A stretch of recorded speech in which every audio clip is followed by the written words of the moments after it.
Remember the Alfa Romeo 4C? The tiny, loud, carbon fiber tub looked like it drank too much espresso? Yeah, that one, right here.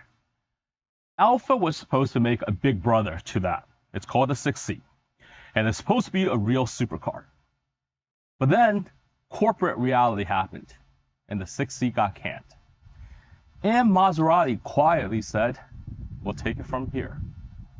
And that's how we end up with this.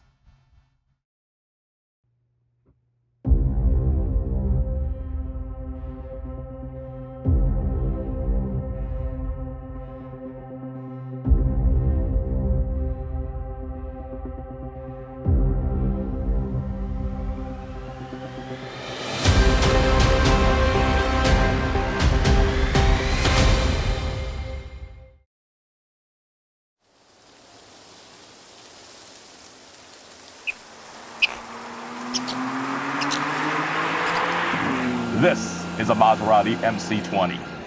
It's Maserati's redemption arc. 621 horsepower, carbon fiber tub, and butterfly doors. And it is magnificent. The crazy thing is, in today's used market, it's a bargain. Yes, I said it. It's a bargain. In fact, it's such a good deal, I bought one. This one, right here. And it's Italian. Which means this is either going to be the best decision of my life or the most beautiful mistake I'll ever make. Mistake or not, there's a problem. Because it is absolutely, undeniably gorgeous. Look at it. No silly wings, no angry origami, no, I designed this on the PlayStation when I was 12. Just curves, and the real ones. It is Italian in the way a tailor's suit is Italian. Effortless, confident, and quietly judging everyone else. Under its skin, there's the twin-turbo V6. That is very fast and very clever. The MC20's engine is called the Nettuno. It isn't entirely borrowed from Alfa Romeo, as others have claimed.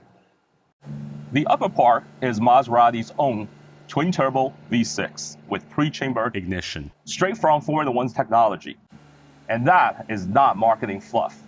That is pure engineering flex. Now in this little dial, you'll find several driving modes that are mashups of danger and insanity.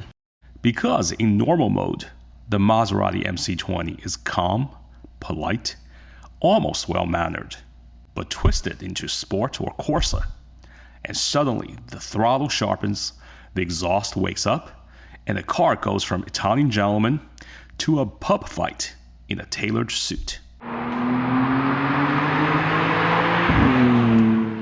This thing is alive. Steering talks to you. It's firm, but not brutal. And the engine?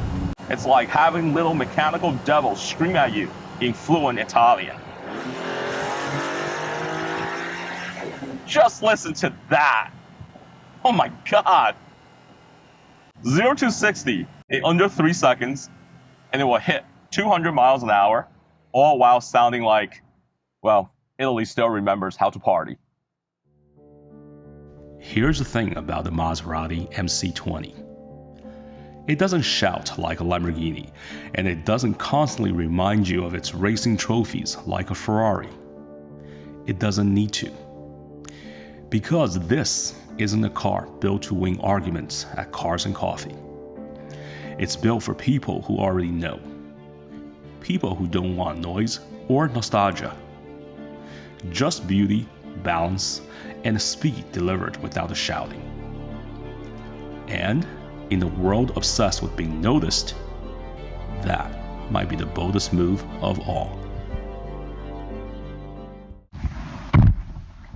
Inside, it's shockingly civilized. It feels like you're in a luxury boutique hotel. Minimalist, stylish, and just plush enough to remind you that you spent good money on this car. The Alcantara wrapped steering wheel and the carbon fiber accent envelope you in the driver-focused environment. Visibility is great. Buttons actually make sense. There's no clutter or unnecessary switches. It's all about the pure driving experience. Even the infotainment system is understated. A reminder that you didn't buy this to watch Netflix. This is a supercar you could drive daily. Like, actually daily.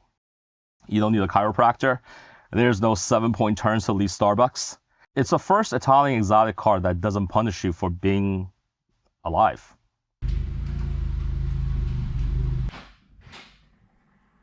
Let's talk about what it's like to be living with one of these for about a year and a half.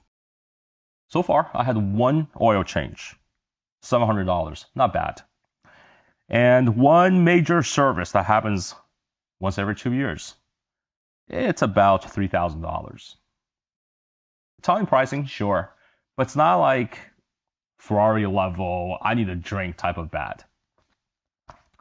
Insurance depends on how many speeding tickets you collected, but it's reasonable. And the best part, depreciation has stopped dropping like a rock in the used market. These things are actually holding its value. You can actually drive it without feeling like you're setting your money on fire. So if you're looking for a supercar that makes sense and makes your heart race, this MC20 is the one. So here's the conclusion.